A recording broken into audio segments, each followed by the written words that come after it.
What's the story, Morning Glory? What's the word, Hummingbird? Thank you so much for clicking on my channel and for joining me for this review of The Real Housewives of Dubai, Season 1, Episode 5. Okay, let's talk about Dubai in general and if it's giving or not. So, Dubai sometimes is a struggle to watch because it moves a bit slow.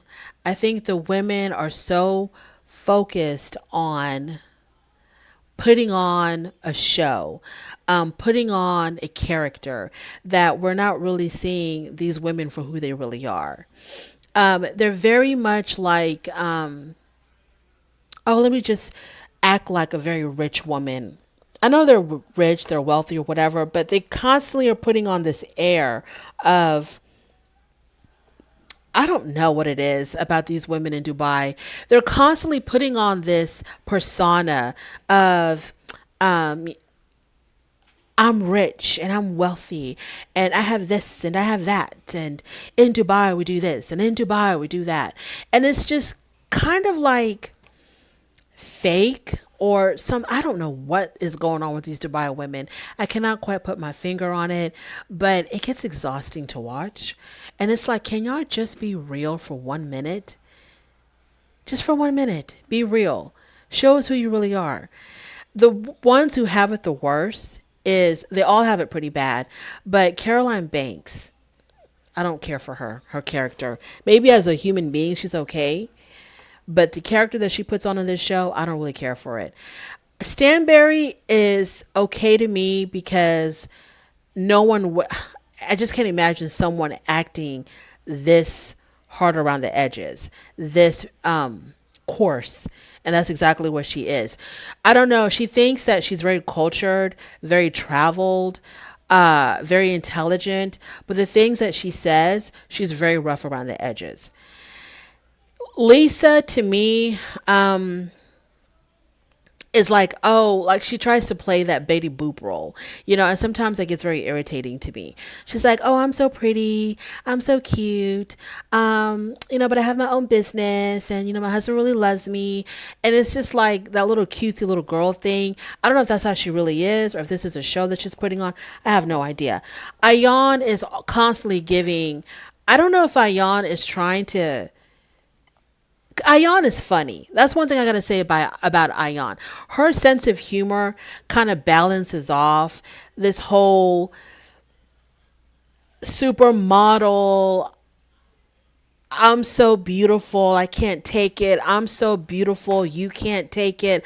I'm so beautiful, the world can't take it kind of attitude that she has. So her sense of humor kind of balances that off a little bit. And I absolutely love it when she messes up her words, when she uses the wrong words, the wrong terminology. I think it's hilarious. And that also kind of balances off because it shows a flaw in her. But most of the time, she tries to come off as I'm perfect, I'm beautiful, I'm a supermodel. And it's just these women are just constantly like, I don't like Lisa Vanderpump. And like Lisa Vanderpump, to me, that's the measuring stick that I use when it comes to how I expect wealthy women to act on this franchise, on this whole entire Real Housewives franchise. That's the measuring stick that I use. She had a way of showing how wealthy she was without showing how wealthy she was. Like you just knew. She just exuded wealth. She just was like, this is just who she was. The things that she said, the things that she did, the things that she bought, this is just who she was. It wasn't like she was trying to put on an air or an act of being wealthy. It's like, this is just who Lisa Vanderpump was. So I measure all of these women who claim to be wealthy like that. I measure them up against Lisa Vanderpump. And none of these women on Dubai are measuring up to Lisa Vanderpump. None of them.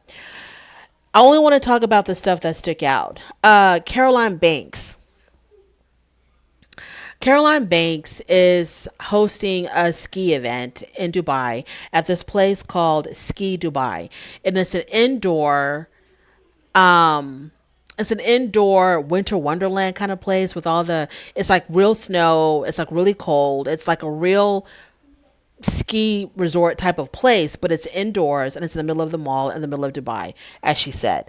So she invites the women there, and as people begin to arrive, now keep in mind that Banks is sort of like the bone carrier. She's like not even the bone carrier. Banks likes to see mess. She's there for the mess. She likes to create the mess and she's there for the mess. So she knew by inviting certain women to this event that there was going to be some type of drama, and that's what she was living for. So she does invite Lisa. Iman wasn't there. She invited Lisa and then she invited Stanberry, knowing that Lisa and Stanberry are not seeing eye to eye at all.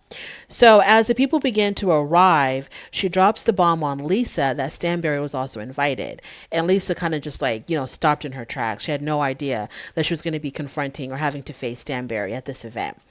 So Stanberry arrives and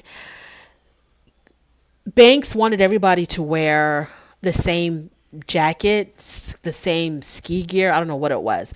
She wanted them all to wear the same outfit, which was provided by the facility.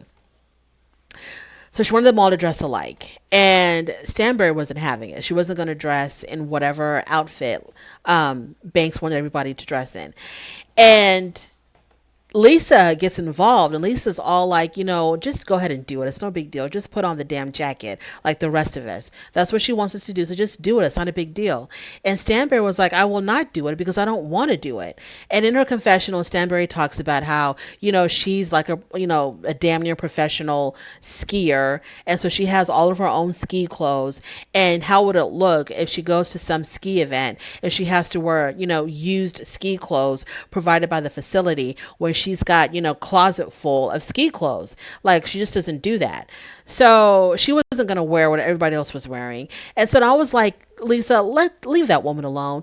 If she doesn't want to wear what the facility is providing, she doesn't have to wear what the facility is providing. It's not worth getting into an argument about. So Lisa was okay. So Stanberry then refuses to ski. She comes there to a ski event, doesn't want to wear the ski outfits provided for at the facility, but then she wants to wear her own ski clothes, but then she doesn't want to ski. So why would you come there in your own ski clothes if you didn't want to ski?